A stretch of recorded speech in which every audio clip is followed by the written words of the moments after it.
A grabar. Admitimos.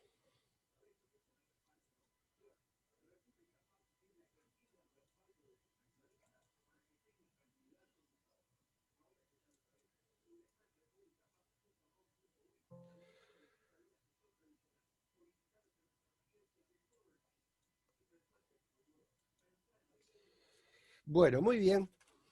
Buenas tardes. Buenas tardes. Buenas tardes. ¿Me escuchan bien y están viendo la presentación? Todo impecable. Perfecto. Este,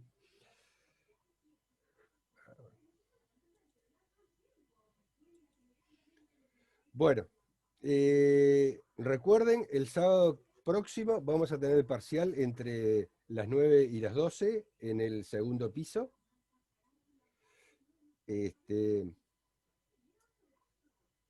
Nadie ha escrito que tenga algún problema. Es algo de que se puede dar ante la situación, digamos, epidemiológica que estamos experimentando y que eventualmente alguien pueda sentirse mal y entonces digamos, se había exhortado en los instructivos a que, digamos, no concurriera. El tema es de que vamos a tener una instancia sobre el final de los cursos, del final del curso, de poder recuperar cualquiera de los 3 parciales que vayamos a hacer. Bueno, está habilitada la primera tarea, que como les decía, si bien no es obligatorio de que la hagan, digamos, en equipo, es lo que recomendamos para implementar, incentivar el trabajo en equipo. Y no sé si, digamos, han tratado de implementar algo como para que se formen los equipos. Hay mucha gente que tiene dificultades para formar equipo. Me decían que lo estaban haciendo a través del grupo que tienen de WhatsApp. Sí, yo en particular ya tengo grupo, pero vi que estaban comentando por WhatsApp para la gente que no tenía. Perfecto, gracias. Después, luego de comenzar el repaso, después de hacer el repaso de la clase pasada, voy a pasar una encuesta rápida para saber, digamos, cuándo preferirían tener la evaluación corta. Van a haber 3 opciones. La opción número 3 es, digamos, que les resulta indiferente. La 1 es mañana desde las 0 horas hasta el final del jueves. Y la opción 2 es en el horario que hicimos la primera, extendiéndolo todo el sábado y todo el domingo. Después les voy a alargar el cuestionario para ver, digamos, cuál es la opción mayoritaria. Bien. Vamos a hacer un repaso de la clase anterior. La clase anterior habíamos empezado definiendo lo que era un capacitor. Un capacitor habíamos visto que era un dispositivo constituido por 2 conductores cualesquiera. Cuando decimos cualesquiera, digamos, no importa su geometría, que están aislados, es decir, están separados por un aislante o eventualmente por el vacío, y los 2 conductores tienen cargas de igual magnitud y signo contrario. Y básicamente es un dispositivo, después vamos a ver algunas otras propiedades o aplicaciones, pero básicamente lo vamos a ver como un dispositivo que sirve para acumular cargas y por tanto energía.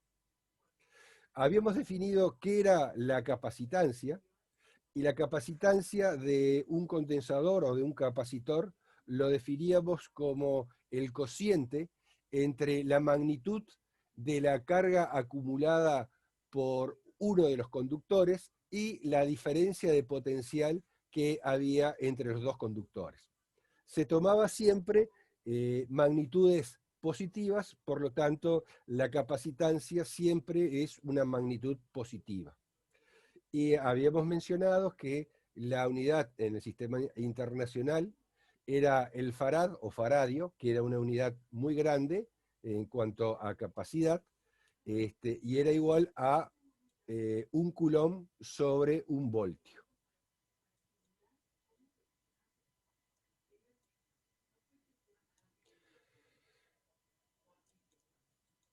Bueno, luego habíamos hablado del capacitor más simple de todos, que era el capacitor de placas planas paralelas, que este es básicamente el esquemita.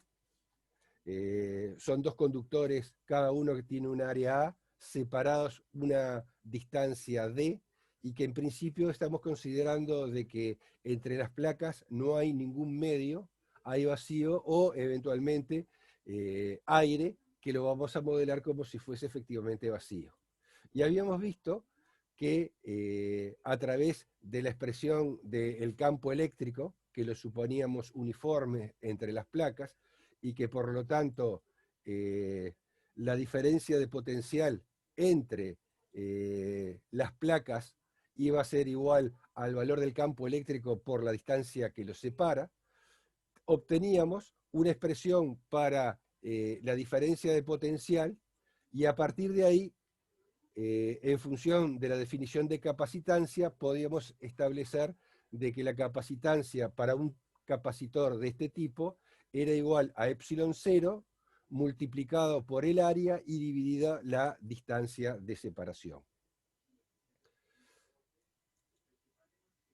El epsilon 0, como recuerdan, tiene en el sistema internacional este valor, 8,85 por 10 a la menos 12, que ahora lo podemos expresar como faradios o farad sobre metro. Bueno, después habíamos visto otras geometrías para capacitores, entre las cuales habíamos calculado la capacitancia para un capacitor esférico, es decir, dos conductores esféricos concéntricos de radio, o sea, la esfera interior tiene un radio exterior RA y está cargado con una carga más Q, y la esfera exterior tiene un radio interior RB y una carga menos Q. Para para esta geometría habíamos calculado cuánto valía la diferencia de potencial en función del campo eléctrico creado entre las dos esferas, y habíamos llegado a esta expresión. Luego tratamos otro tipo de capacitor, que es el capacitor cilíndrico, y suponíamos de que era suficientemente largo y despreciábamos los efectos de borde, por lo tanto íbamos a suponer de que el campo eléctrico tiene esta dirección radial, y habíamos obtenido de que la capacitancia por sobre una unidad de longitud, o sea, el cociente entre la capacitancia y la longitud del cilindro, era igual a 2pi epsilon 0 dividido el logaritmo neperiano del radio exterior dividido el radio interior. Después proseguimos con el tema de acoplamiento de capacitores. Y habíamos visto dos formas básicas de acoplar a los capacitores, que eran en serie y en paralelo. En serie teníamos la configuración que se muestra en el esquema de la izquierda, y teníamos de que en esta situación lo que se cumplía era de que la magnitud de las cargas en cada uno de los capacitores iba a ser iguales, y que la diferencia de potencial entre el extremo A y el extremo B lo podía calcular como la suma de las diferencias de potencial que hay entre el capacitor de la parte superior, que llamamos C1, más la diferencia de potencial que hay entre los extremos del capacitor 2. Y nosotros queríamos calcular un capacitor que, sometido a la misma diferencia de potencial B a B, misma cantidad de carga, lo que obtenía era de que la capacidad equivalente estaba dado por la siguiente expresión. Es decir, el inverso de la capacitancia equivalente era igual a la suma de los inversos de cada uno de los capacitores que estaba conectado en serie. Esto significa que qué relación hay entre la capacidad, entre la capacitancia del capacitor equivalente con respecto a las capacidades de los diferentes condensadores que coloco en serie. ¿Es mayor, menor o igual?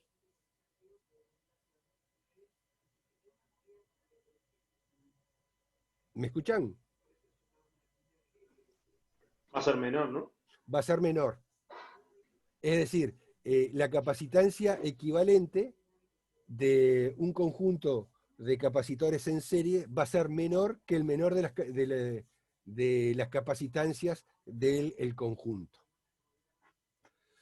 En cuanto a el acoplamiento en paralelo, tenemos que cuando los conecto en paralelo, significa de que voy a conectar las placas positivas por un lado y las placas negativas por el otro, y la diferencia de potencial va a ser la misma para todos los capacitores que coloque en paralelo.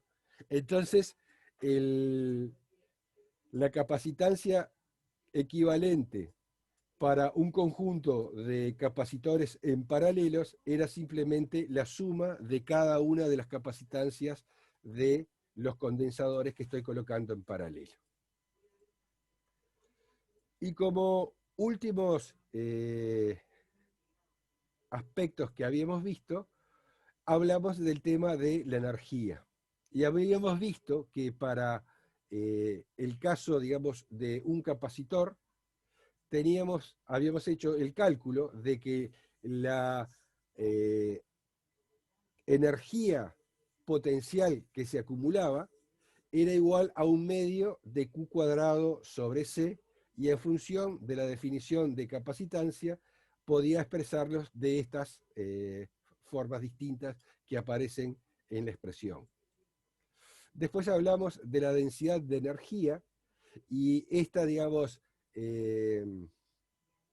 este resultado lo vimos para el caso de un capacitor de placas planas, pero habíamos dicho de que este resultado lo podíamos extender para cualquier tipo de capacitor.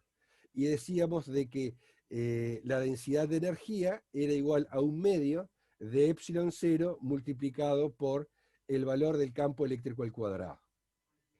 Y finalmente, habíamos dicho de que podemos dar una interpretación adicional al tema de la energía y suponer de que esa energía era almacenada en el campo eléctrico, con una densidad de energía dada justamente por esta expresión. Hasta acá era lo que habíamos visto. ¿Alguna pregunta antes de arrancar? ¿Estamos bien? Sí, de mi parte. Bueno, ahora, digamos, bueno, lo que me faltó decir, que la densidad de energía en cualquier campo eléctrico en un punto dado es proporcional al cuadrado de la magnitud del campo eléctrico, y que la energía del campo eléctrico no es otra cosa que la energía potencial eléctrica. Lo que ahora les propongo es yo abrir una consulta a través del Zoom para que ustedes me contesten cuándo les parece mejor hacer la segunda evaluación corta.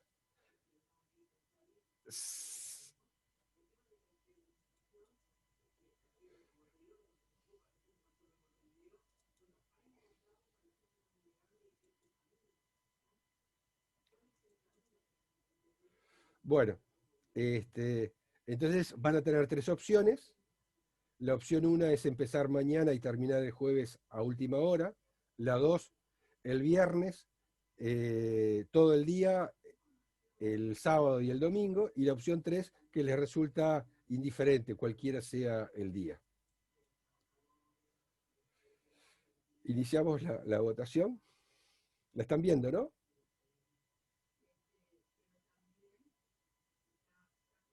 Sí.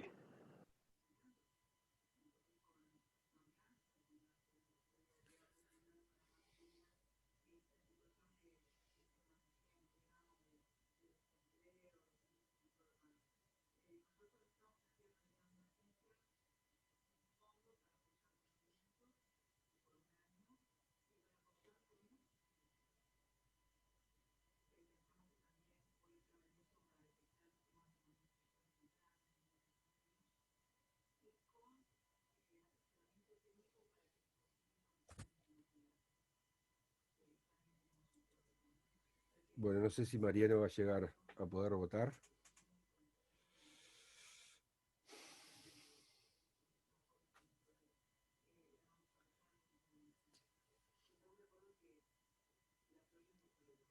Bueno, les doy 15 segundos más. Ya votó el 92%.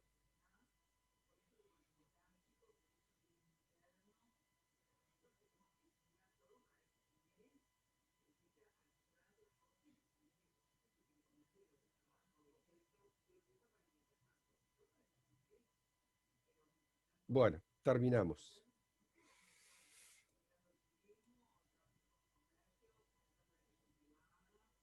Bueno, y este es el resultado. El 66% es hacerlo básicamente entre el viernes y el fin de semana.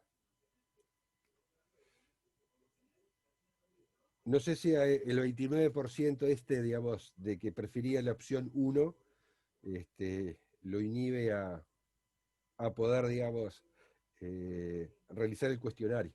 Cualquier cosa nos escriben, que después veremos si no lo pudieron hacer en el plazo establecido, qué se puede hacer. Entonces, vamos a hacer de que el cuestionario se va a hacer el viernes hasta el domingo, inclusive.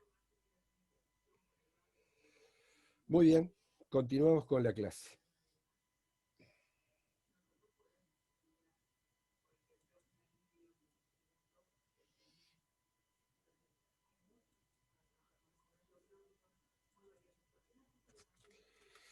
Muy bien. Bueno, entonces, continuando con lo que venimos dando, vamos a empezar a hablar de dieléctricos, a pesar de que algo de esto habíamos visto. Decíamos de que la mayoría de los capacitores tienen un material no conductor o dieléctrico entre sus placas conductoras, es decir, que los dos conductores están separados por un medio material. La colocación del dieléctrico tiene importantes mejoras sobre el comportamiento del capacitor. La primera de ellas es una de carácter mecánico. Al existir un medio, digamos, material, permite mantener una separación entre las placas metálicas sin que entren en contacto los dos conductores de forma tal que se cortocircuiten. Es decir, digamos, de que haya transferencia de cargas de un conductor a otro, digamos, y se destruya, digamos, el dispositivo capacitor. El segundo era que como se colocaba un medio entre medio de los capacitores con una mayor rigidez dieléctrica, es decir, con una mayor capacidad para resistir un campo eléctrico más intenso, sin que, digamos, se produzca el pasaje de carga, esto permitía almacenar mayores cantidades de carga y por lo tanto de energía. Y la tercera, que digamos no es tan, digamos, directa, no es tan intuitiva, y que después lo vamos a ver, digamos, con una figurita que aparece en el texto, es que si yo, digamos, tengo un capacitor que está cargado y lo cargué en el vacío, lo dejo aislado, le introduzco un dieléctrico, lo que se observa es de que la diferencia de potencial entre las placas disminuye. Es decir, de que la presencia del dieléctrico realiza, digamos, una disminución de la diferencia de potencial entre las placas y por lo tanto puede permitir, digamos,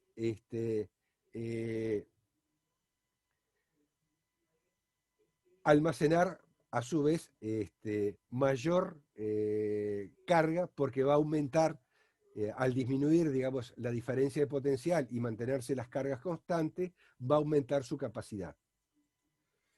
Esta última observación se puede, digamos, visualizar a través del siguiente experimento.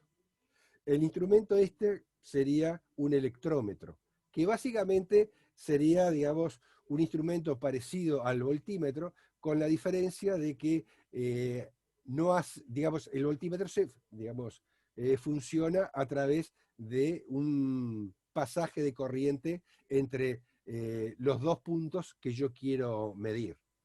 Digamos, dispositivo, digamos, hace que no haya circulación entre las placas y mide la diferencia de potencial. Entonces, cuando yo lo tengo al capacitor, digamos, con vacío o con aire, básicamente, mido la diferencia de potencial que hay y obtengo un determinado valor B0. Ahora, manteniéndolo al capacitor aislado, introduzco un material dieléctrico y el resultado que obtengo es de que la diferencia de potencial disminuye. Si yo después vuelvo, o sea, obtengo un valor de la diferencia de potencial B que va a ser menor que B0. Si yo, digamos, finalmente vuelvo a retirar el dieléctrico y vuelvo a medir, observo de que voy a obtener nuevamente la diferencia de potencial B0. Significando esto de que básicamente no hubo, digamos, una transferencia de carga. Entonces, esto se va a traducir en una mayor capacidad que va a tener el capacitor. Este fue uno de los tantos descubrimientos de Faraday. Profe, la relación. Capaz que lo vamos a hablar ahora. Sí, ahora no.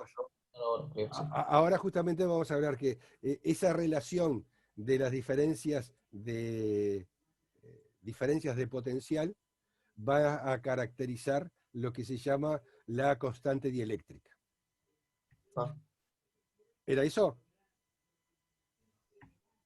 No exactamente eso, pero era una duda sobre la relación entre si se seguía cumpliendo esa relación que teníamos antes de proporcionalidad entre la carga y la capacitancia. Sí, nosotros asumimos que sí. Nosotros, como siempre, ahora después vamos a hacer hincapié en determinados modelos que vamos a tomar. De hecho, digamos, cuando estamos tratando dieléctricos, vamos a hacer el modelo de los dieléctricos comunes que tienen un comportamiento lineal con el campo eléctrico al que están sometidos, que no es el caso de todos los materiales dieléctricos, y tampoco es el caso para cuando la situación del valor del campo es muy intenso. Entonces, retomando esto, decimos de que si C0 es la capacitancia original, es decir, que está dada por el cociente de la carga de las placas dividido la diferencia de potencial original, y la capacitancia C es la capacitancia con el dieléctrico presente y que es igual a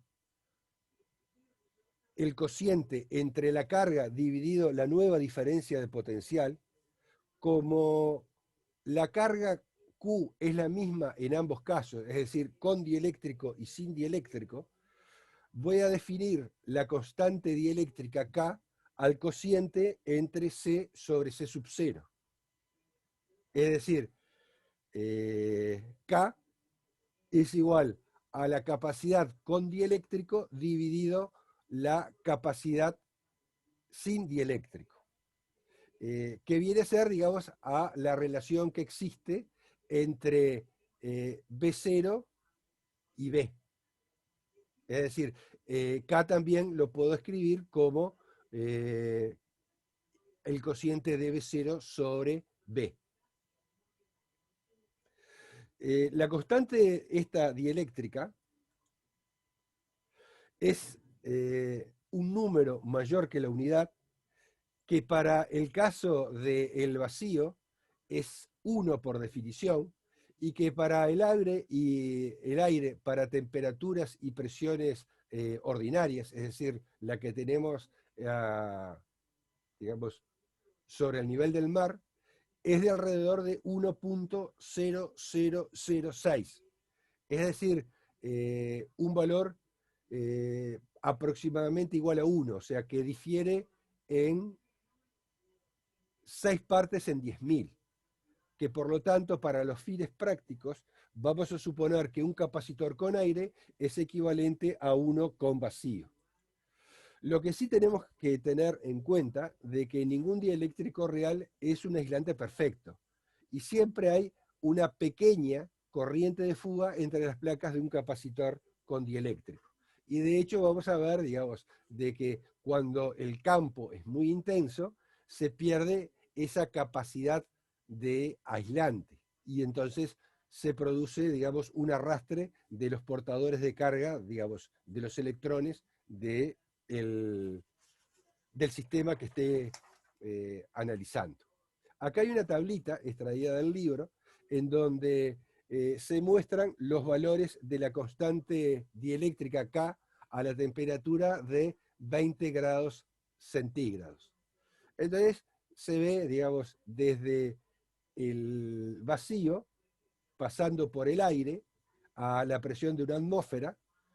Vean cómo se modifica cuando aumento la presión, es decir, a 100 atmósferas, es de aproximadamente 1,05. Y tengo acá otros valores, algunos bastante altos, como el titanato de estroncio, que tiene una constante dieléctrica de un valor de 310. Un caso, digamos, llamativo es el del agua. El agua acá aparece figurando como que tiene un valor bastante grande de la constante dieléctrica, pero que por lo general no se utiliza como un dieléctrico para usos prácticos. La razón es la siguiente: si bien el agua pura, digamos, no es conductora, ¿sí? Como es un excelente solvente iónico, puede captar cualquier ión que pueda haber en el aire, pasar a la solución, y entonces tengo, digamos, de que se pierde el carácter dieléctrico, el carácter aislante del agua. Por esa razón es de que no se utiliza el agua, porque al haber iones disueltos se va a producir, digamos, una transferencia de carga y el capacitor se descargaría. ¿Vamos bien hasta acá? Sí, Héctor, bien. Muy bien. Ahora vamos a ver, digamos, qué es lo que está pasando para que se produzca esa disminución de la diferencia de potencial y también del campo eléctrico.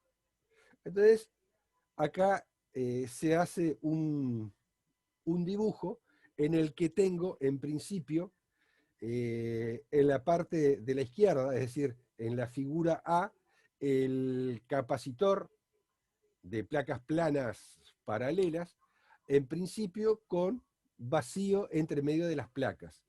Y tengo, digamos, acá la conformación de un campo eléctrico E0, que lo supongo uniforme, que va obviamente de la placa positiva a la placa negativa. Y que, digamos, va a tener una densidad de carga superficial sigma en la placa positiva y la misma densidad de carga en la placa negativa, pero negativo, es decir, menos sigma. Cuando se introduce un dieléctrico, lo que se va a producir es, digamos, que van a aparecer determinadas cargas inducidas, es decir, digamos, sobre la parte que está en contacto con la placa positiva, en el dieléctrico van a aparecer unas cargas inducidas con signo contrario al de la placa metálica. Y eso va a provocar, digamos, que el campo eléctrico entre las placas, el campo eléctrico resultante, sea menor.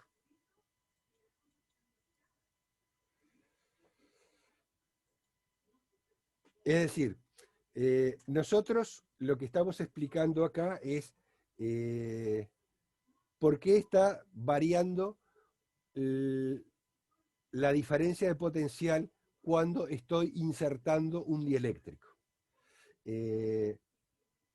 Habíamos mencionado de que cuando insertaba un dieléctrico, la diferencia de potencial va a disminuir en un factor K, que es el factor correspondiente a la constante dieléctrica, cuando tiene dieléctrico que, digamos, con respecto a cuando estaba en vacío. Es decir,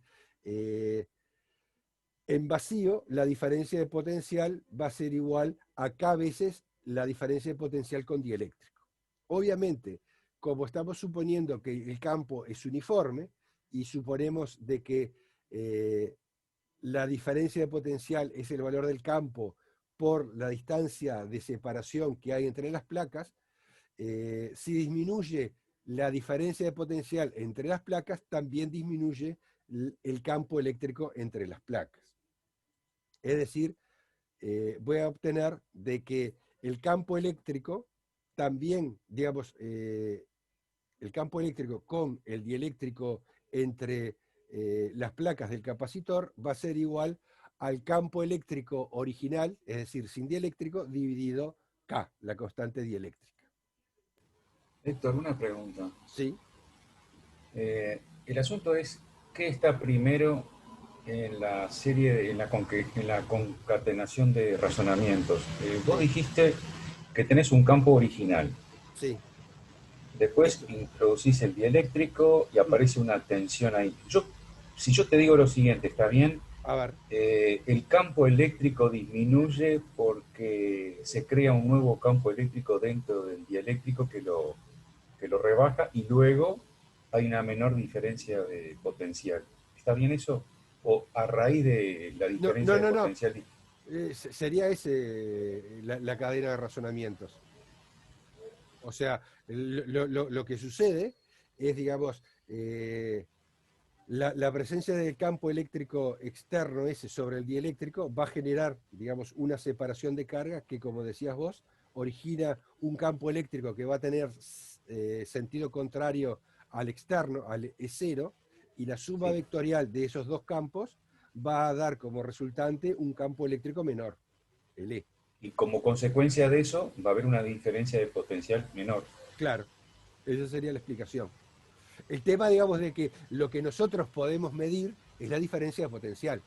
Por eso, digamos, de lo que se dio cuenta enseguida Faraday, de que lo que estaba variando era la diferencia de potencial que estaba midiendo. Lo Pero es mismo así. pasa con las cargas, o sea, medir cargas es dificilísimo, no hay Claro, ningún instrumento que... Por claro. eso es que se habla siempre de diferencia de potencial.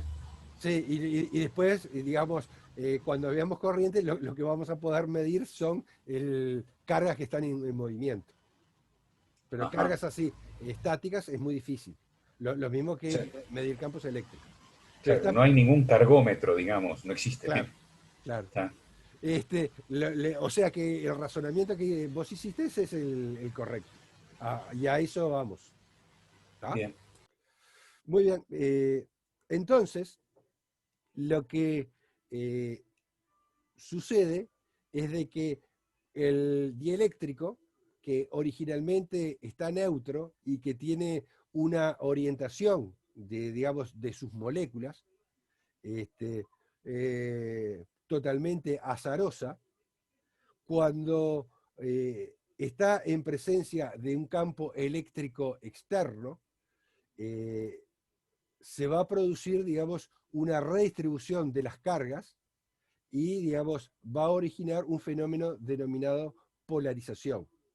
Después, dentro de un ratito, lo vamos a ver con un poquito más de profundidad, analizándolo desde el punto de vista microscópico, y viendo, digamos, de que podemos modelar el material dieléctrico como constituido por un montón de moléculas que en definitiva van a ser pequeños dipolitos y que la presencia de un campo eléctrico los va a hacer, va a tender a que se alineen esos dipolitos. Y eso va a implicar, digamos, la aparición de esa densidad de carga superficial.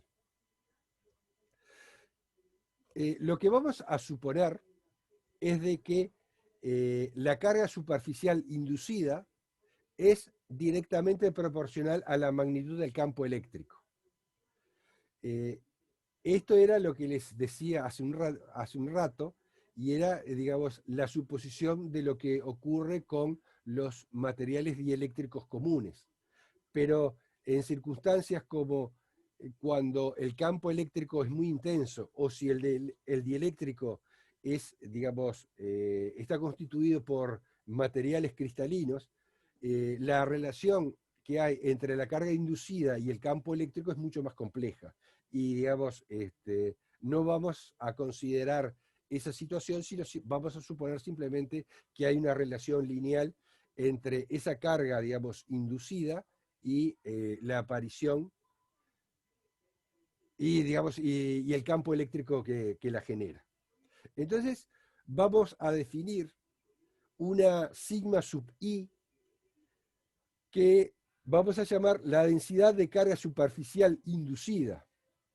Y sigma va a ser la densidad de carga superficial en las placas del capacitor.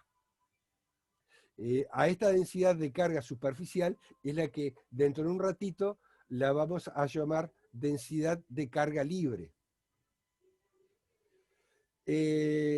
La carga superficial neta que voy a tener, por ejemplo, en esta superficie de la izquierda, va a ser la suma algebraica de la densidad de carga libre, esta sigma, más la densidad de carga inducida, que, como sabemos, como dijimos, tiene signo opuesto. Por lo tanto, lo que voy a tener que la carga superficial neta en cada lado del capacitor va a ser la diferencia entre sigma menos sigma sub i. Por lo tanto, si el campo eléctrico entre las placas puedo relacionarlo a través de la ley de Gauss como que es igual a la carga neta dividida epsilon 0, voy a poder escribir las siguientes relaciones. ¿Sí? O sea, inicialmente tenía que el campo eléctrico sin dieléctrico era la carga sigma, porque no tiene dieléctrico, dividido epsilon 0. El campo eléctrico con dieléctrico va a ser igual a la carga neta, que es igual a sigma menos sigma inducido dividido epsilon 0. A partir de estas dos relaciones, yo puedo establecer una relación entre la densidad de carga inducida y la densidad de carga sigma libre y la constante dieléctrica. Fíjense que a partir, digamos, de esta relación, yo elimino los epsilon 0 y de acá despejo el sigma sub i, o sea, la densidad de carga superficial que la paso al otro miembro sumando, y me va a quedar este sigma sobre K que pasa al otro miembro restando. Entonces voy a tener que el sigma inducido va a ser igual a sigma menos sigma sobre K. Es decir, que lo puedo escribir de esta forma. ¿Están de acuerdo con esto? ¿Sí? ¿Me siguen? Sí, Héctor, bien. Sí, sí. Perfecto. Entonces, perdón, a ver, voy a ver un chat. Perfecto, muchas gracias. Pusieron que sí. Gracias. Entonces, tenemos esta relación entre la densidad de carga inducida sobre el dieléctrico con respecto a la densidad de carga libre que tenía, digamos, en la placa del capacitor y la constante dieléctrica del material aislante que está entre las placas. Fíjense de que si K es muy grande, ¿sí? Si este valor es muy grande, la sigma inducida puede ser del orden o puede ser prácticamente igual a la densidad de carga libre. Vamos a introducir lo que se llama la permitividad del dieléctrico, epsilon. Recuerden de que el epsilon 0 era lo que llamábamos la permitividad del vacío. Y la vamos a definir a través de la constante dieléctrica y la permitividad del vacío. Y vamos a decir de que la permitividad de un dieléctrico cualquiera es epsilon y va a ser igual a K multiplicada por epsilon 0. Fíjense que yo tenía el valor, digamos, que no es adimensionado, o sea, es un valor que tiene dimensiones, multiplicado por un adimensionado, me hace que el valor de la permitividad del dieléctrico tenga las mismas unidades que la permitividad del vacío. Por lo tanto, puedo escribir de que el campo eléctrico dentro del dieléctrico, en vez de escribir que es igual a sigma dividido el producto de K por epsilon 0, puedo escribir a secas que es igual al campo, el campo eléctrico es igual a la densidad de carga libre dividido epsilon. Por lo tanto, a través de esta nueva magnitud que he introducido, puedo escribir que la capacitancia, por ejemplo, del capacitor de placas planas paralelos, la puedo escribir como que es igual a epsilon, o sea, es directamente proporcional a la permitividad del dieléctrico que tengo en las placas, entre las placas, multiplicado por el área de las placas, dividida la separación entre las mismas. ¿Sí? O sea, puedo utilizar el producto K por epsilon 0 o simplemente el epsilon a secas. Y bueno, y en forma análoga lo puedo introducir en otras expresiones y, por ejemplo, si quiero expresar la densidad de energía, que para el vacío era igual a 1/2 de epsilon 0 por E cuadrado, la puedo escribir ahora. Ya, acá es donde tú me decías de que, Manuel, que está mal Claro. la formulita. Ahí va, Sobra un eso K mismo. ahí.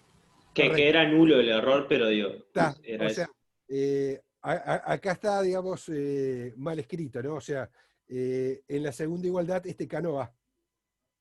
¿De acuerdo? Era lo que me mencionaba Manuel hoy, antes de arrancar la clase, de que en la transparencia tenía un error. Sepan disculpar. ¿Se entendió esta parte?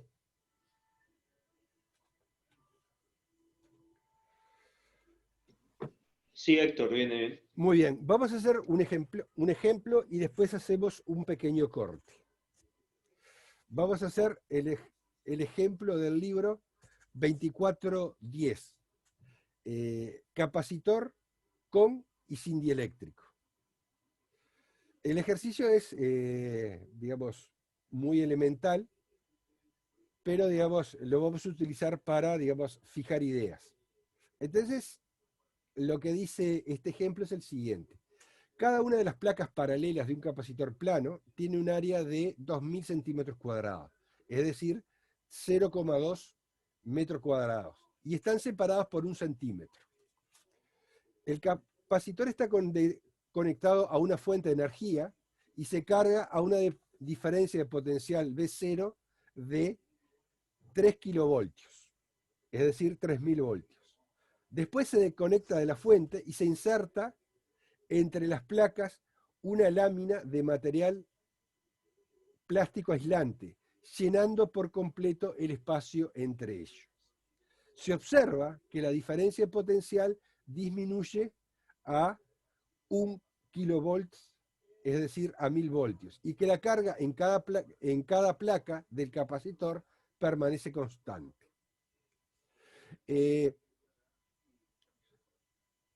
Fíjense que acá está, digamos, en forma explícita, diciendo qué es lo que sucede. En algunos problemas no se va a decir, digamos, qué es lo que está sucediendo y lo van a tener que deducir ustedes. ¿A qué me refiero? Acá dice de que tenía el capacitor que originalmente no tenía dieléctrico y que lo cargué hasta 3000 voltios, que después lo desconecté y le coloqué un dieléctrico. Lo que me está diciendo, en forma, digamos, explícita, es que en ese proceso va a disminuir el potencial y que se va a mantener la carga. El dato ese de que se mantiene la carga, digamos, es un dato, digamos, si se quiere, un tanto redundante, porque nosotros tendríamos que suponer de que si lo separé de mi fuente, se va a mantener como en una situación aislada, es decir, que la carga se va a conservar. Es distinta la situación en que si yo al capacitor lo mantengo conectado a la fuente, es decir, a la batería, digamos, con lo que lo cargué, y le introduzco el dieléctrico sin desconectarlo. Ahí, digamos, lo que se va a conservar es la diferencia potencial, que va a ser la que está, digamos, dando la fuente, y lo que se va a producir es una redistribución de las cargas. O sea, en esa situación la carga no se va a conservar. No sé si me expliqué lo que quise decir sobre una precaución que tienen que tener cuando trabajan con ejercicios que plantean situaciones en que originalmente tengo un capacitor sin dieléctrico y después le introduzco una placa, una placa dieléctrica entre los conductores.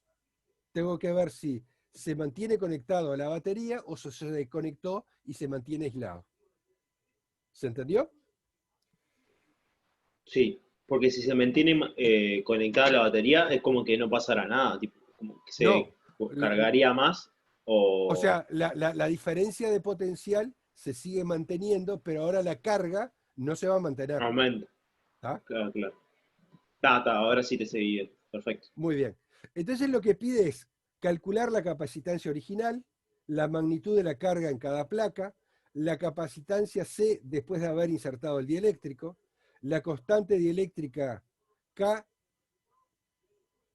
la permitividad épsilon del dieléctrico, la magnitud Q sub I de la carga inducida en cada cara del dieléctrico, el valor del campo original es 0 entre las placas y el valor del campo eléctrico E después de haber insertado el dieléctrico.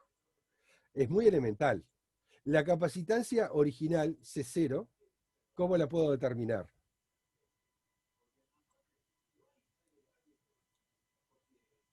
Tengo el área, tengo la separación y originalmente está con un material dieléctrico. Aplico directamente el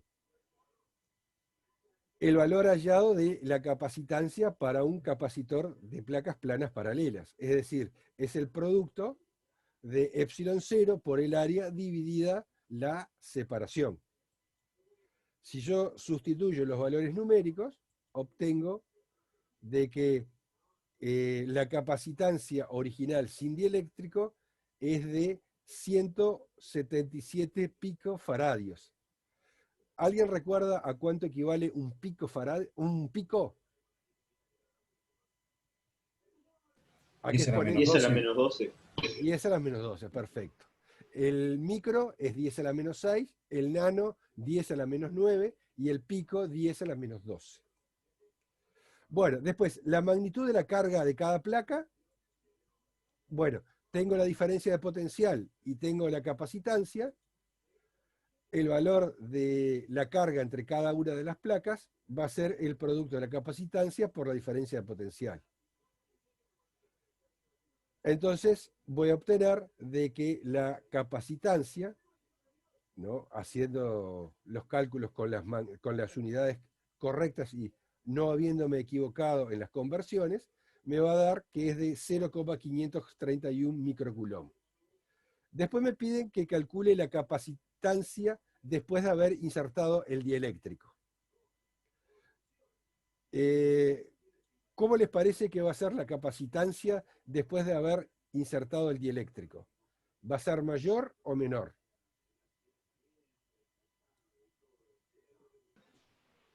Mayor. Va a ser mayor. Es ¿Alguien un factor de K. y en este caso, ¿cuánto valdría acá?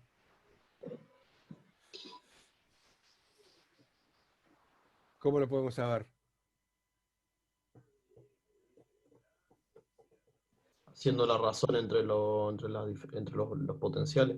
Ahí va, o sea, sería 3000 dividido 1000, es decir, me daría 3. Es decir, que la capacitancia con dieléctrico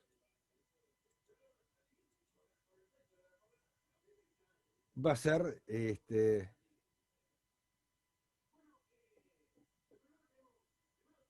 acá lo tengo, copié mal. Este último resultado está mal copiado, ¿no? O sea, la capacitancia, dejé el resultado de arriba, o sea, tiene que ser 3 veces este valor, o sea, sería 177 por 3. Es decir, sería 1, 3, sería 531 picofaradios. ¿De acuerdo? Sería igual al cociente 0,531 microcoulomb dividido, en este caso, 1000.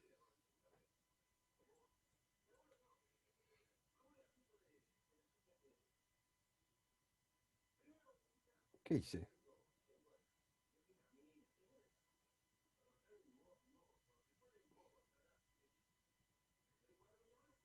No, tengo. Perdón, acá estaba la resolución de esa parte. Se ve que lo pusiste doble. Se No, ve. no, lo puse doble, digamos, y no modifiqué la anterior. La constante dieléctrica va a ser la relación que existe entre la capacidad final sobre la capacidad inicial o el cociente entre la diferencia de potencial original y la final. En todos los casos es 3. La permitividad del epsilon del dieléctrico lo voy a calcular como este valor de K multiplicado por el valor de epsilon 0. ¿De acuerdo? Es decir, va a ser igual a 3 por 8,85 por 10 a la menos 12, algo así como 2,66 por 10 a la menos 11 Coulomb al cuadrado dividido Newton por metro cuadrado. La magnitud Q de la carga inducida en cada cara del dieléctrico, bueno, esto lo puedo determinar en función del valor de la densidad de carga inducida. Habíamos visto cómo podíamos calcular la densidad sigma sub i. Esa sigma sub i multiplicada por el área del conductor me va a dar la carga Q sub i. ¿Sí? El sigma sub i habíamos visto que lo calculamos de esa forma. Por lo tanto, la carga Q sub I va a tener, digamos, la voy a poder calcular a través también de esta expresión, que básicamente es la relación que hay entre las densidades de cargas multiplicadas por el área del capacitor. Haciendo esta cuenta, obtengo de que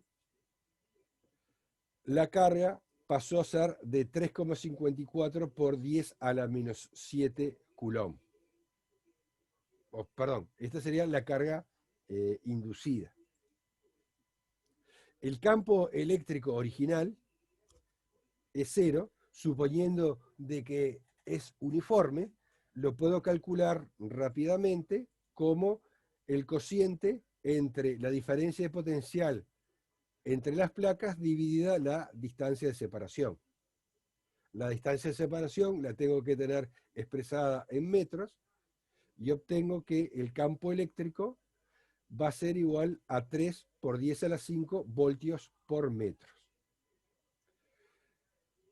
El campo eléctrico E, después de insertar el dieléctrico, lo puedo calcular haciendo el cociente de 0 dividido K o el cociente de B sobre D.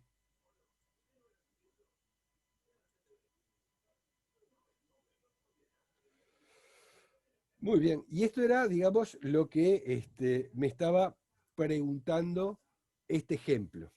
Pero, digamos, vamos a ver un análisis posterior de esto, antes de hacer el cortecito. Al insertar el dieléctrico, se incrementa la capacitancia en un factor K igual 3, que es la constante dieléctrico del aislante que puse entre las placas. El campo eléctrico entre las placas se va a reducir en un factor de 1 sobre K, es decir, se va a multiplicar por 1/3 o dividirlo entre 3. Esto ocurre porque se desarrollan cargas inducidas en las caras del dieléctrico de una magnitud igual a 2/3 de Q. En general, cuando se inserta un dieléctrico en un capacitor mientras la carga en cada placa permanece igual, la permitividad epsilon se incrementa en un factor de K, el campo eléctrico y la densidad de energía disminuyen en un factor de 1 sobre K. Entonces, fíjense en la siguiente pregunta. ¿A dónde se fue esa energía que originalmente era de un valor y después se reduce? Es decir, acá se redujo la densidad de energía, digamos, en un valor, digamos, de 1/3 con respecto a la densidad de energía que teníamos sin dieléctrico. Y lo que se puede ver es a través de esta figura. En realidad, el campo eléctrico, digamos, no es uniforme en toda, digamos, su extensión, sino que en los bordes experimenta esta deformación del campo eléctrico. ¿Estamos de acuerdo?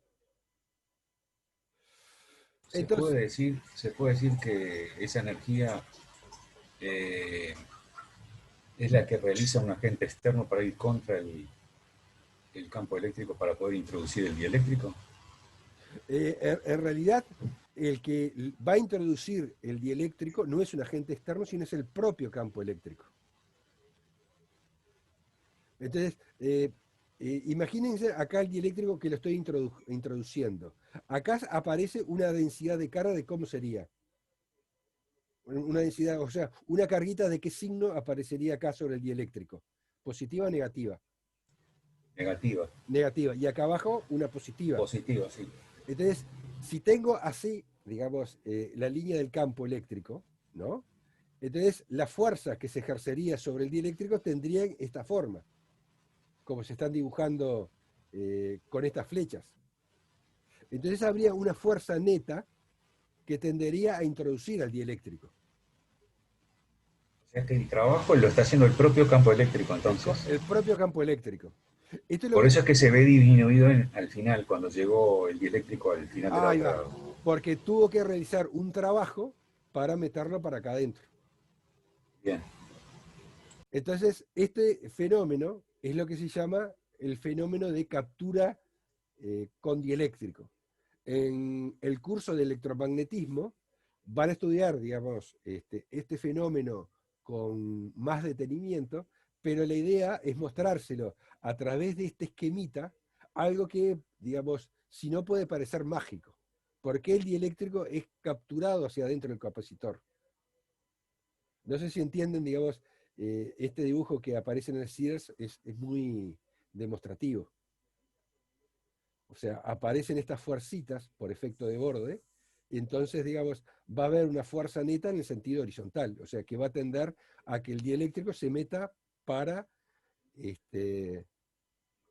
dentro de el dieléctrico, perdón, dentro del capacitor, de forma tal de minimizar la energía. Recuerden, digamos, de que los sistemas tienden a evolucionar a un estado en que la energía se hace mínima. Y esto es una forma de poder visualizarlo. Acá dice que se podría acoplar un resorte en el extremo izquierdo del dieléctrico y usar esta fuerza, por ejemplo, para estirar el resorte. O sea que esto lo capturaría y entonces se acumuló una determinada energía en un resorte. Bueno, ¿alguna pregunta de este ejemplo y de esta última sutileza de captura del dieléctrico? ¿No? Hago un cortecito de 10 minutos. Son 3:30, 3:40 retomo. Yo igual me quedo por acá.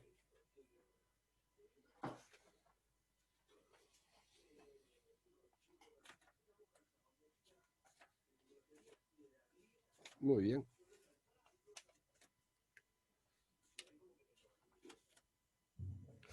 Un segundito que ya vengo.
Estoy de vuelta por acá. No sé si hay alguna pregunta para hacer, algún comentario.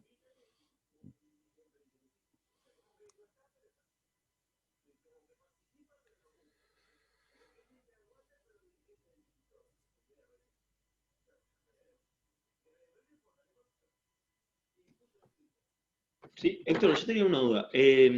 Viste, la presentación de la tarea, la idea es presentarlo más como un informe, como los que Sí, hacemos en taller, ahí va. Esa es la idea. pero incluso con resumen de tipo métodos, por así decirlo, ¿no? No, Pero no, no, conclusión y todo así, pero, digamos, en el sentido, digamos, de que no solamente resuelvan, sino, detallar ahí va, el hagan procedimiento, por una, así decirlo, y una todo eso. pequeña Está, introducción, perfecto. cuáles son las fuentes de donde obtienen información La adicional. bibliografía, claro, sí, sí. ¿Está? Muy bien.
Muy bien.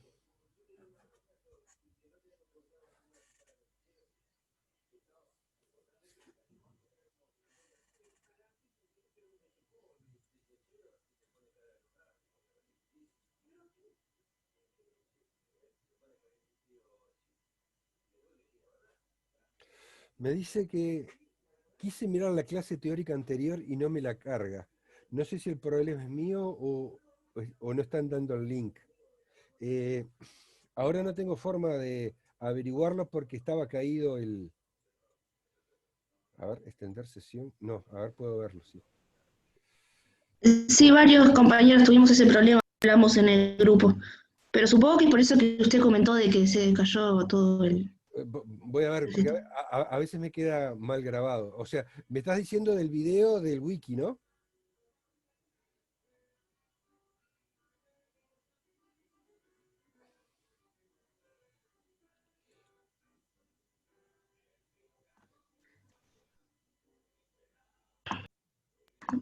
Opa, sí, sí, de Wiki. Se ve que no andaba por eso que se había caído, pero ahora hay compañeros que están diciendo que ya pudieron. Sí, sí, ahora estoy pudiendo, sí.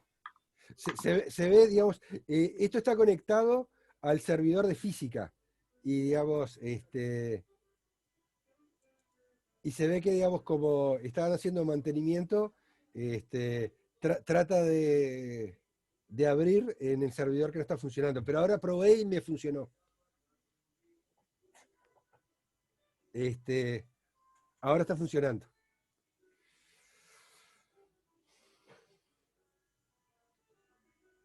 Bueno, muy bien.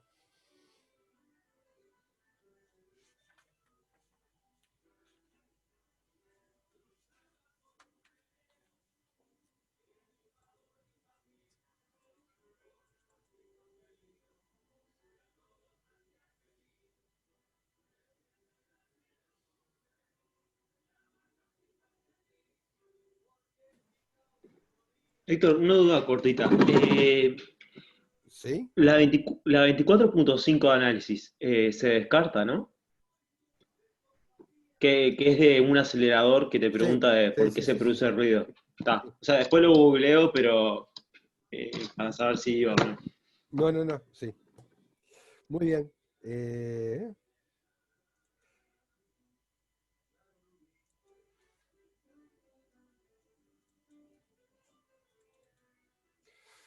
bueno, continuamos. Esto es lo que modifiqué.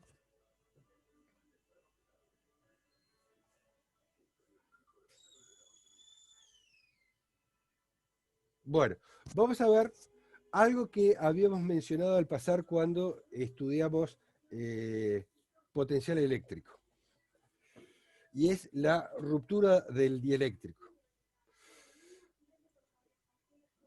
Si un dieléctrico se somete a un campo eléctrico suficientemente intenso, tiene lugar al fenómeno que se denomina ruptura del dieléctrico. Y entonces el dieléctrico se convierte en conductor. Es algo así como que para diferencias de potencial o campos eléctricos muy intensos, no hay aislante que valga. Lo que ocurre es que el campo eléctrico es tan intenso que arranca los electrones de las moléculas, a pesar de que a priori esos portadores de carga, esos electrones, no eran libres de moverse como en el caso de los conductores. Y los lanza sobre otras moléculas con lo que se liberan aún más electrones. Esto es un fenómeno tipo de avalancha que termina, digamos, precipitándose en la formación de una chispa o carga eléctrica, o arco eléctrico. El ejemplo más notable son el tema de los rayos que se produce por la ruptura del aire en su calidad de dieléctrico, es decir, se produce la ruptura dieléctrica. Por lo tanto, como existe un campo eléctrico máximo, es decir, existe el fenómeno de la ruptura del dieléctrico, los capacitores siempre tienen determinados voltajes máximos a los que pueden funcionar. Es decir, no solamente tienen especificados su capacitancia, sino además tienen hasta qué valor de diferencia de potencial pueden estar sometidos. Cuando al capacitor se lo somete a un voltaje por arriba del de diseño, digamos, se va a producir, digamos, la perforación del dieléctrico. Es decir, se va a cortocircuitar, se va a formar un arco entre los distintos electrodos que constituyen el capacitor. Como habíamos mencionado, la magnitud máxima del campo eléctrico a la que puede someterse un material sin que ocurra esa ruptura se llama rigidez dieléctrica. La rigidez dieléctrica varía con la temperatura, eventuales impurezas que pueden haber, digamos, dentro del dieléctrico, pequeñas irregularidades en los electrodos metálicos, es decir, digamos, que no sean perfectamente planos, y otros factores, digamos, que son difíciles de controlar. Para el caso del aire atmosférico, la rigidez dieléctrica es de 3 millones de voltios por metro, o sea, 3 megavoltios por metro, o 3 por 10 a la 6 voltios por metro. Acá podemos ver una tablita que trae el libro, donde para diferentes materiales tabula el valor de la constante dieléctrica K y el valor de la rigidez dieléctrica, es decir, el campo eléctrico máximo al que pueden estar sometidos. Y como les decía, ahora vamos a ver con un poquito más de detalle cómo se generan estas cargas inducidas que aparecen sobre el dieléctrico. Entonces, vamos con el modelo de un material aislante. Nosotros teníamos de que en el caso de los conductores, hablábamos de que el conductor era un material que se caracterizaba por tener portadores de carga que se podían mover libremente en la superficie, digamos, en el material, cuando estaba presente un campo eléctrico por más pequeño que hubiera. O sea, por más pequeña que fuera el campo eléctrico, las cargas, en el caso de los metales, los electrones de conducción podían moverse libremente. Y, digamos, en condiciones electrostáticas, hacía que dentro del conductor el campo eléctrico fuese nulo. Es decir, dentro de un conductor se formaba, digamos, una redistribución de esas cargas libres, de forma tal que apantallaban al campo eléctrico externo y, digamos, lo anulaban por completo en el interior del conductor. En el caso de los dieléctricos, en el caso de los materiales aislantes, no hay esas cargas libres, esos portadores de carga libre que tienen libertad para moverse.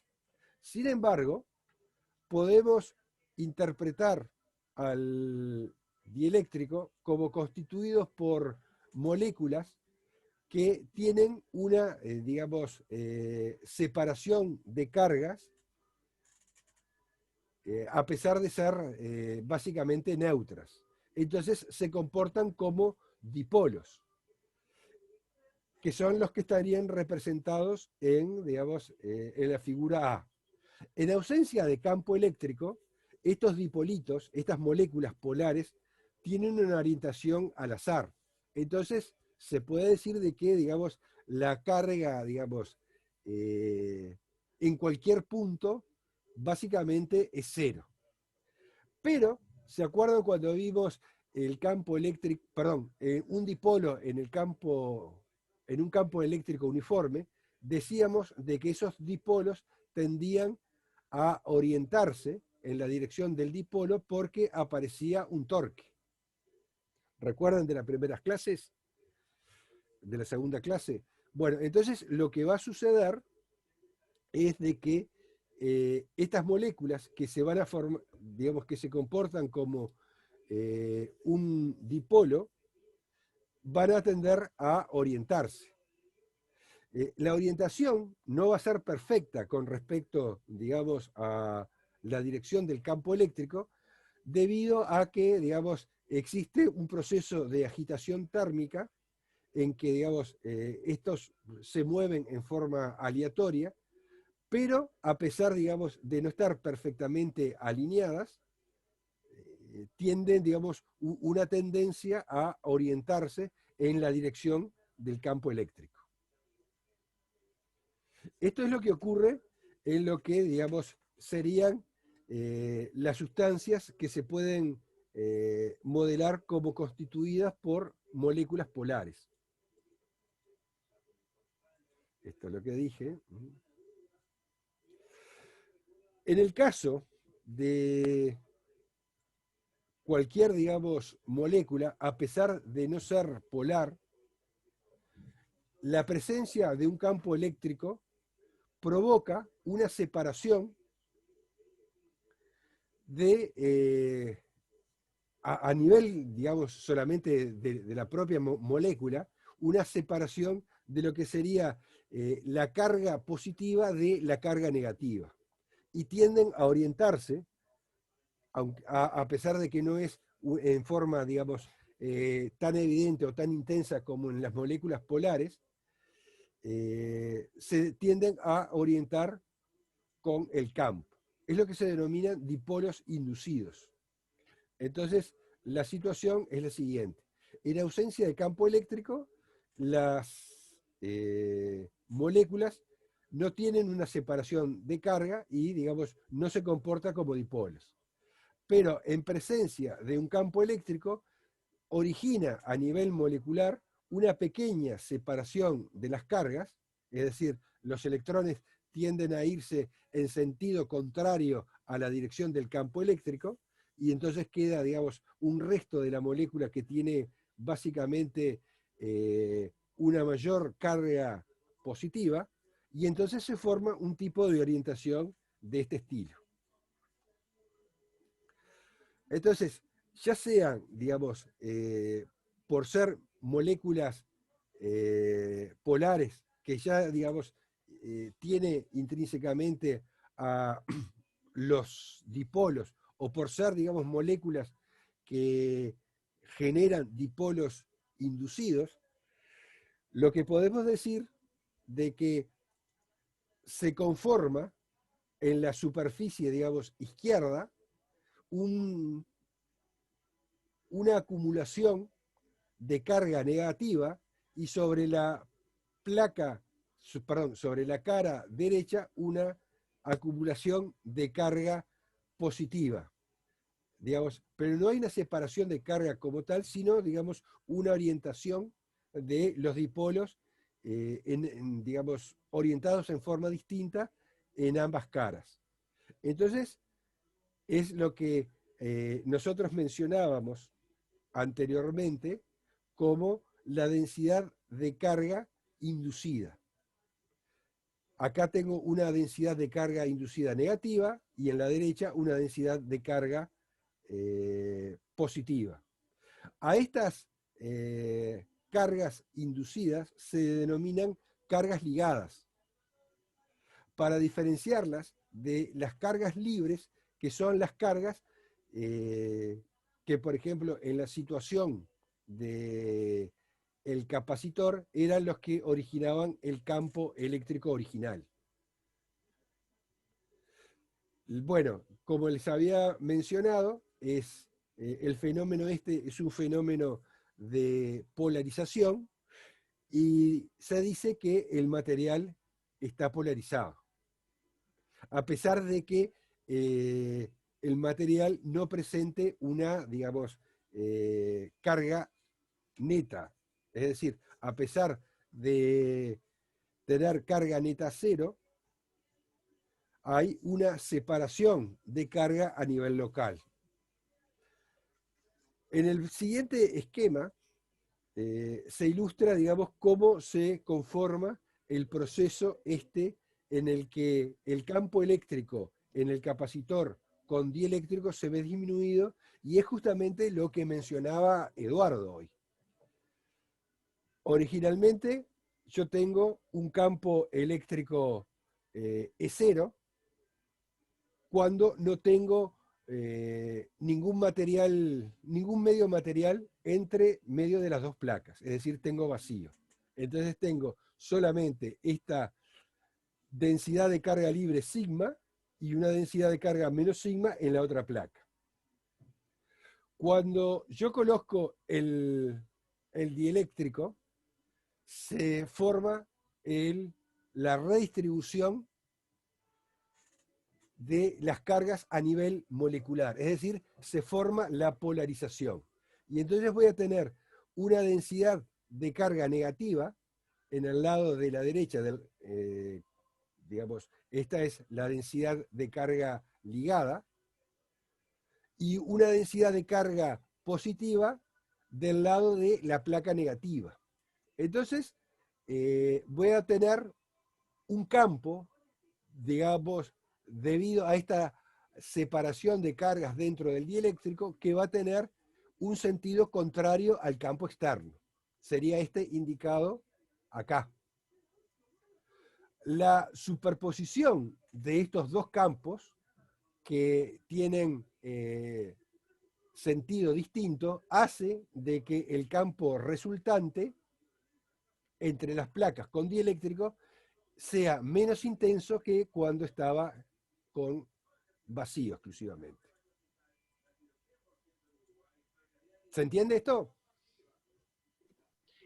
Héctor, ¿Sí? a mí me surge la duda de que el hecho de que ya estén, por así decirlo, que ya sean moléculas polares, ¿no? O como que ya están ordenadas. Si implica que cuando no están, que el campo ahí, la diferencia de campo eléctrico va a ser menor, o es lo mismo, no importa si son inducidas o no. No, o sea, es correcto lo que decís. Cuanto más polares sea, digamos, la constante dieléctrica va a ser mayor. Ah, está, entonces está, perfecto. Porque me surgía esa duda si implicaba alguna diferencia o no. Pero no, está, gracias. Bueno, entonces, digamos, esto explica por qué un objeto que no tiene carga puede ser atraído por un objeto cargado. Ya sea cualquiera cualquiera sea la naturaleza del objeto B, es decir, ya sea un conductor o un dieléctrico, en presencia de un cuerpo cargado, como es la esfera A, la esfera B, que a priori, por ejemplo, puede ser un conductor o un dieléctrico, va a, digamos, interactuar con el campo eléctrico que genera la esfera A, y se va a producir una redistribución de cargas dentro de la esfera B. Si la esfera B era conductora, nosotros habíamos visto cuál era la explicación a través de los electrones de conducción. Ahora, con lo que hemos visto de polarización, tratamos de justificar por qué en un material dieléctrico se produce la atracción por parte de un cuerpo cargado a otro, a pesar de que este objeto B, la esfera B, no tenga carga neta. Es el famoso experimento que se realiza, digamos, frotándose contra el pelo una lapicera o una regla, atrayendo, digamos, pedacitos de papel que a priori no tienen, digamos, carga eléctrica. Yo, digamos, al frotar el plástico, lo cargo, y a pesar de que los pedacitos de papel no tienen carga eléctrica, en presencia del campo eléctrico que produce el material plástico, se produce una polarización en los pedacitos de papel y, digamos, una orientación de las cargas como se muestran en la figura, y como, digamos, las cargas, digamos, de signo opuesto van a ser más cercanas al objeto cargado, va a haber una fuerza neta de atracción. Esto es lo que explica, digamos, por qué se pegan los pedacitos de papel a un cuerpo electrizado. Bien. Vamos a ver ahora la ley de Gauss en dieléctricos. Nosotros en este curso no introducimos nuevos campos, y vamos a seguir trabajando con el campo eléctrico E. En electromagnetismo van a introducir otros vectores vinculados al campo eléctrico, que son el vector de desplazamiento y el vector de polarización. Alguno está medio, digamos, acá sugerido, como es el campo que se forma, digamos, dentro del dieléctrico. Bueno, pero digamos, la explicación que vamos a dar es, digamos, para la situación de un campo eléctrico y en el que suponemos de que el comportamiento del material dieléctrico tiene, en cuanto a la formación de su carga ligada,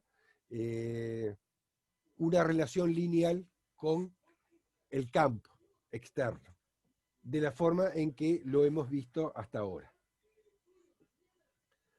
Entonces, la figura muestra, digamos, un corte de la placa de un capacitor con parte del material dieléctrico. O sea, esto que está representado en rosado es conductor, o sea, es metálico, y la parte que aparece en verde sería la correspondiente al dieléctrico. Están representados las cargas. En el conductor aparecen, digamos, contra la interfase del dieléctrico, cargas positivas que están representadas por la carga libre sigma. Y del lado del dieléctrico, contra la superficie que da contra la interfase del conductor, aparecen cargas negativas que, digamos, están caracterizadas por esta densidad sigma sub i, que representa la carga ligada o la carga inducida. Acá, digamos, en rojo está representado el campo eléctrico. Entonces, la idea es aplicar la ley de Gauss a una cajita rectangular, es decir, a un paralelepípedo,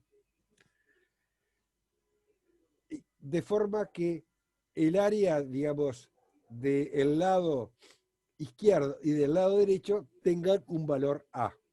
Esto puede ser un paralelepípedo o puede ser un cilindrito. El tema de que el corte es el cilindro que está mostrado de esta forma. Entonces, si yo quiero calcular la ley de Gauss a través de esta superficie, tengo que calcular el flujo eléctrico a través de todas las caras. El flujo eléctrico a través, digamos, de esta superficie gaussiana que, digamos, que está representada en púrpura, va a ser igual a el flujo eléctrico que tengo en la cara posterior, en la cara anterior, que es esta, y a través, digamos, de la superficie lateral. Dentro de esta zona, que está dentro del conductor, es decir, en la cara posterior, en la cara que está en la izquierda, ¿cuánto valdrá el flujo eléctrico a través de esta cara? El flujo del campo eléctrico. ¿Cuánto les parece?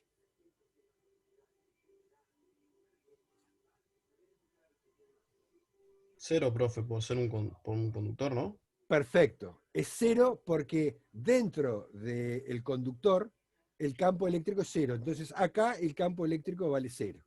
A través de la superficie lateral, ¿cuánto les parece que puede dar? Cero también por la componente normal de la superficie, ¿no?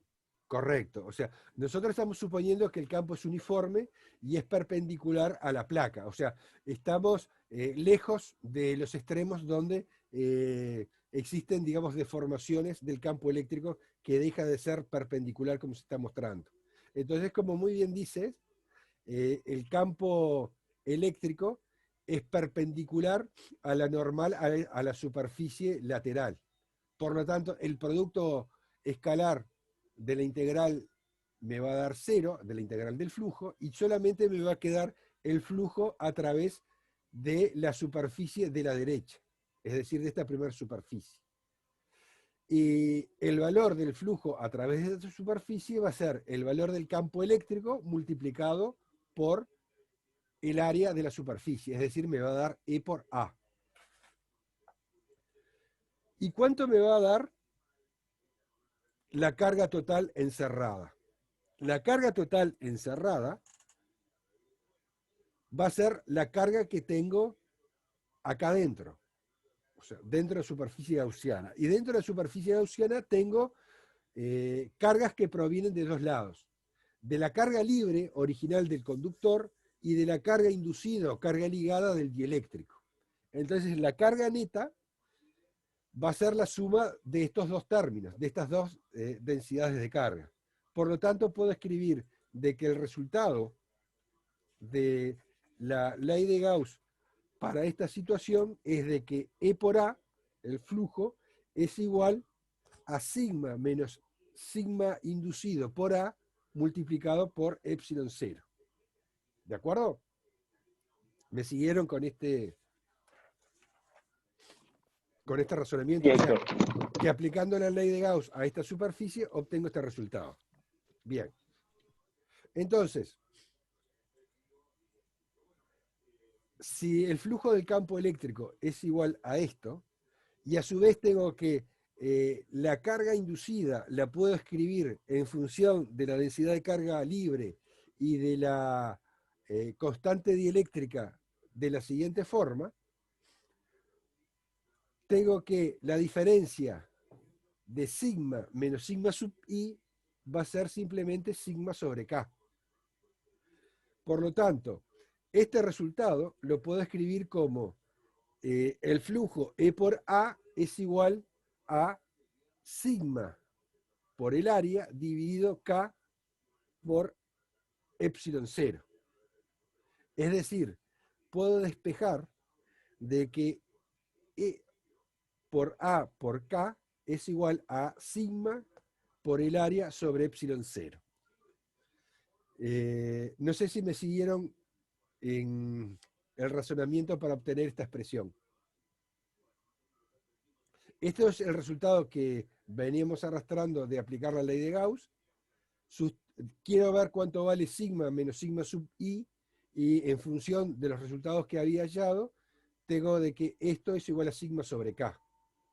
Acá lo he sustituido y acá he despejado para que me quede la carga libre sobre epsilon 0. Entonces, en el primer miembro tengo que es igual al flujo del campo eléctrico multiplicado por la constante dieléctrica K. Entonces, este resultado plantea que el flujo del producto de la constante dieléctrica por E a través de la superficie gaussiana es igual a la carga libre encerrada, sigma por A dividido epsilon 0.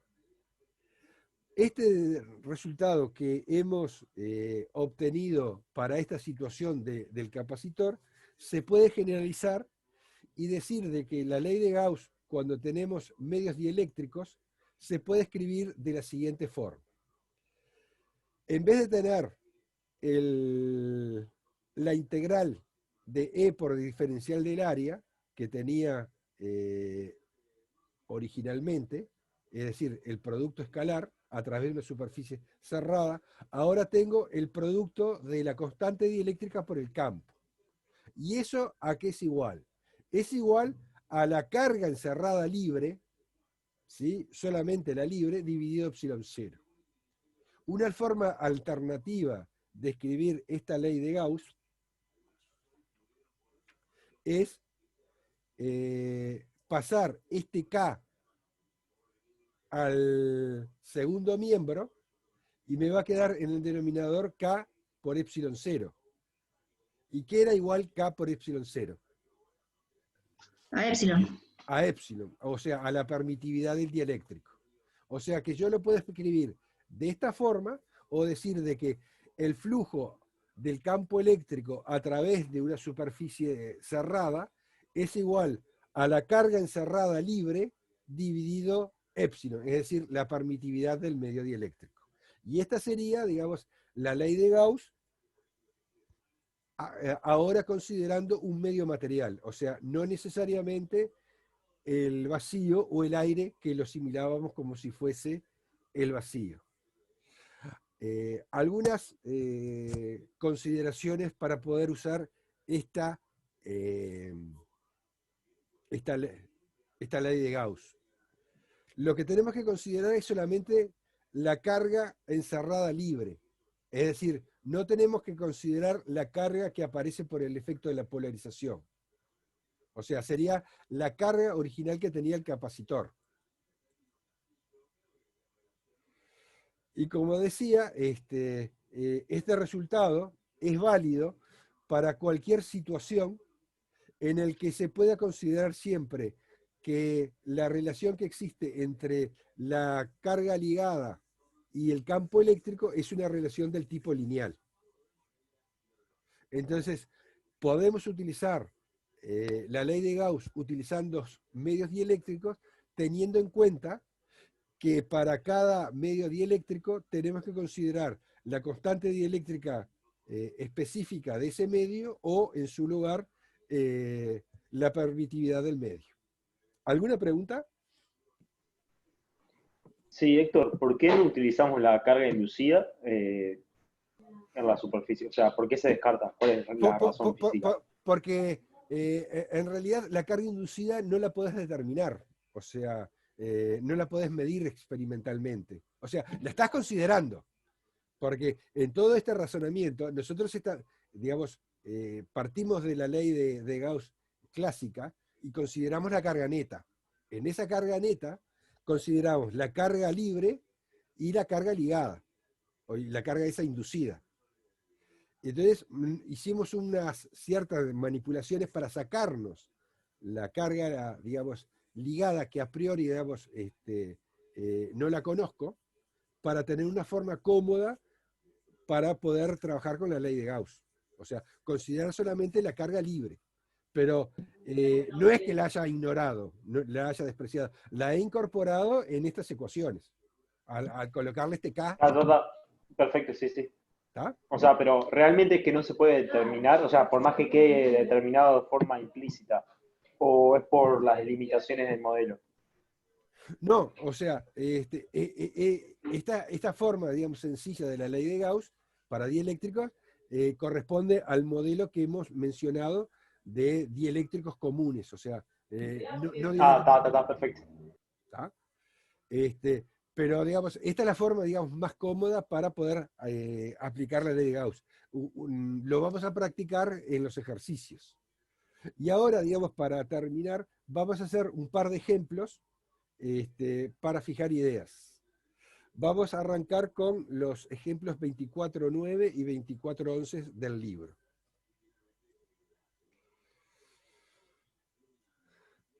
El ejemplo este dice, 2 maneras de calcular la energía almacenada en un capacitor. Entonces, vamos a partir de un capacitor esférico, el mismo que habíamos visto para calcular su capacitancia, y vamos a calcular la energía que tiene acumulada, es decir, la energía que puede acumular ese capacitor esférico, la energía U, mediante 2 formas. Uno, utilizando la expresión de U, digamos, para un capacitor en función de la capacitancia y de la carga que tiene, y otra, por integración de la densidad de energía del campo eléctrico que se forma entre las placas del capacitor. Entonces, la geometría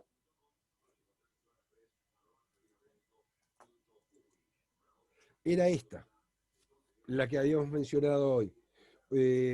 Un conductor, una esfera, digamos, un cascarón esférico de radio RA cargado positivamente y un cascarón exterior de radio RB cargado negativamente.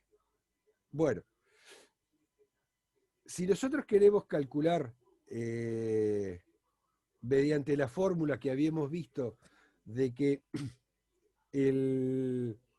la energía almacenada era igual a 1/2 de Q al cuadrado sobre C, tenemos que recordar de que el valor de la capacitancia que habíamos hallado para el capacitor esférico es esta.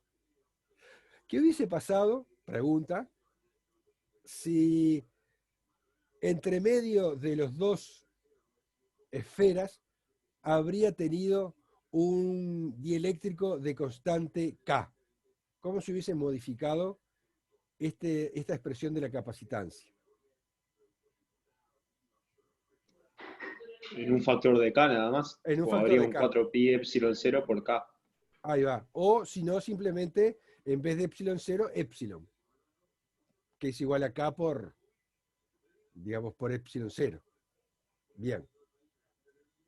Entonces, nosotros habíamos visto, cuando vimos la energía de un capacitor, de que una de las formas de poder expresar la energía almacenada era 1/2 de la carga acumulada al cuadrado dividido la capacitancia, que lo habíamos probado para un capacitor de placas paralelas, pero habíamos dicho que ese resultado era un resultado general. Entonces, si nosotros hacemos cuentas, es decir, introducimos el valor de la capacitancia en el denominador, obtenemos esta forma de la energía almacenada en el capacitor. Esta sería, digamos, la forma directa si yo tengo el valor de la capacitancia. Ahora, otra forma alternativa es, a partir de la densidad de energía, U, que era igual a 1/2 de epsilon 0 por E cuadrado, si el medio entre los dos, entre los 2 cascarones esféricos hubiese sido con una constante dieléctrica K, esto se vería afectado que en vez de epsilon 0 aparecería el epsilon, es decir, la permitividad del dieléctrico, o lo afectaría con el factor K. En vez de poner epsilon 0, pondría K por epsilon 0. Entonces, el campo eléctrico entre los 2 conductores, es decir, para un R comprendido entre RA y RB, habíamos visto que era el que correspondía a una carga puntual colocada en el centro y con una carga igual a la del cascarón esférico interior, es decir, al que tenía carga más Q.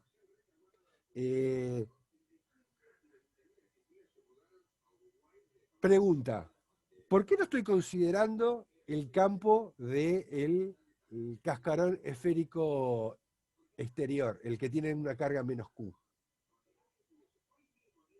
¿O lo estoy considerando? ¿Se entiende la pregunta? Yo lo que voy a escribir es de que el campo eléctrico entre medio de las dos esferas vale esto.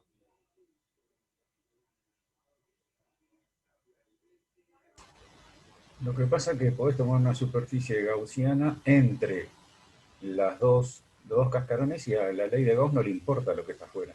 Perfecto. Muy bien. Aparte, digamos, ¿cuánto vale el campo eléctrico de ese conductor?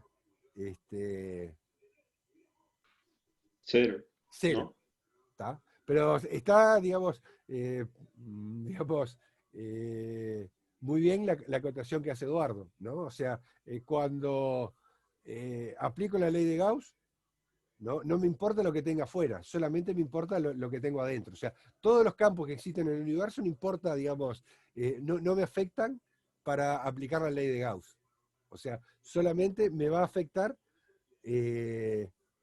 digamos, la carga que tengo encerrada ahí.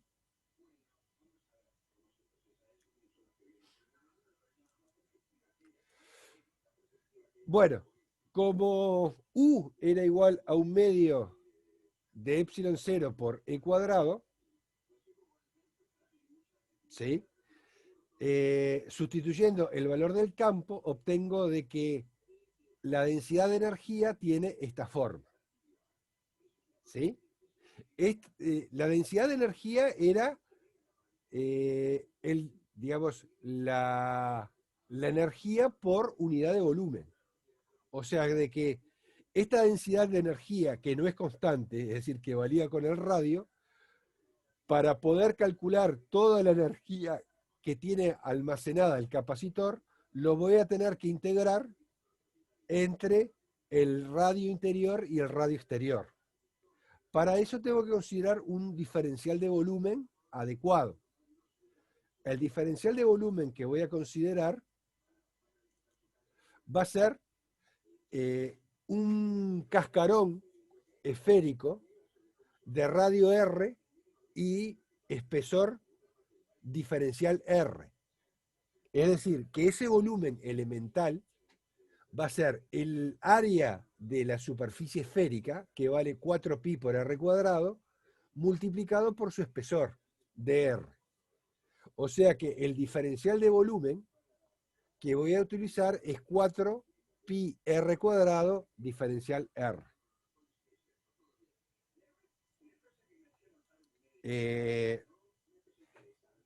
¿Lo ven?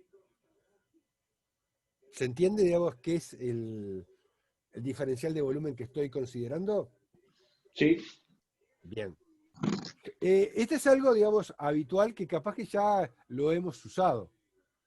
Pero, digamos, habitualmente, digamos, cuando tengo que integrar en R, en una, digamos, situación que tiene simetría esférica, voy a considerar que el diferencial de volumen va a ser 4pi R cuadrado por diferencial R, y si estoy considerando una simetría cilíndrica, lo que voy a considerar es un cascarón cilíndrico de espesor de R.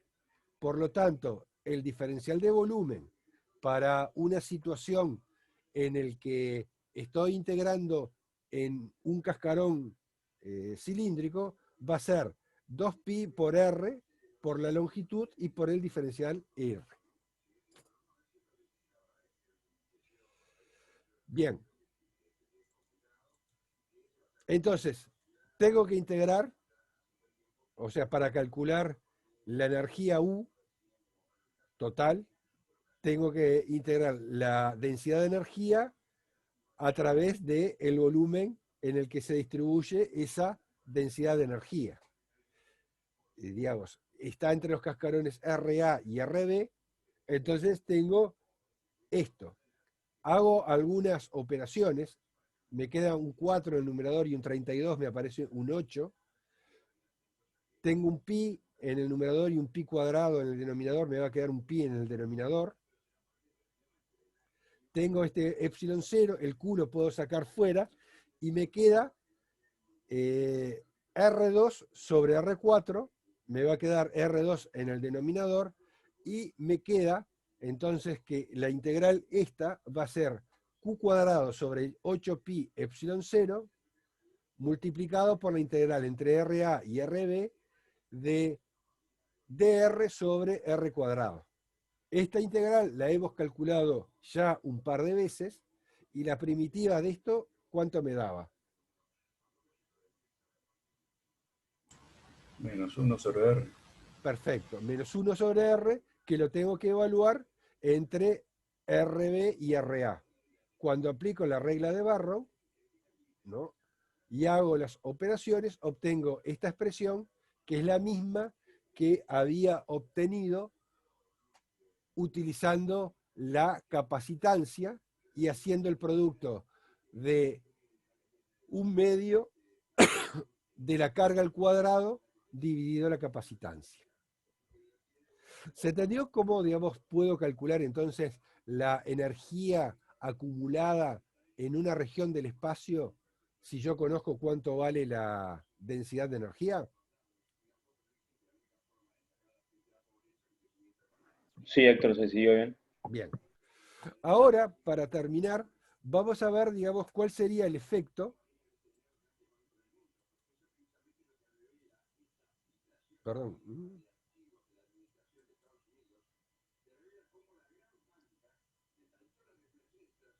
No lo tengo. ¿Qué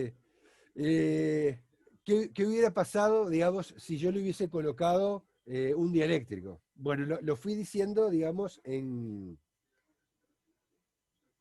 a medida, digamos, de que lo iba desarrollando, digamos. Si hubiese tenido, digamos, un dieléctrico, lo único que hubiese cambiado sería de que en lugar de aparecerme solamente el epsilon 0, me aparecería el epsilon o un K por epsilon 0. Muy bien, esto es, digamos, lo que teníamos para ver de lo correspondiente a este capítulo. Y ahora, digamos, el jueves que viene vamos a empezar con condiciones que ya no sean electrostáticas, sino que, digamos, vamos a empezar a hablar de corriente eléctrica, de resistencia y de fuerza electromotriz. O sea, va a ser un capítulo que es relativamente corto y lo vamos a dar en la clase del jueves como para poder continuar con un próximo repartido la semana siguiente al parcial. Sin embargo, este es el último tema, o sea, acá termina lo que diría para el parcial, ¿no? Correcto. Perfecto. El próximo tema lo estamos dando, digamos, para no perder una clase, pero el próximo tema, digamos, ya es nuevo, iría para el segundo parcial. Voy a dejar de grabar.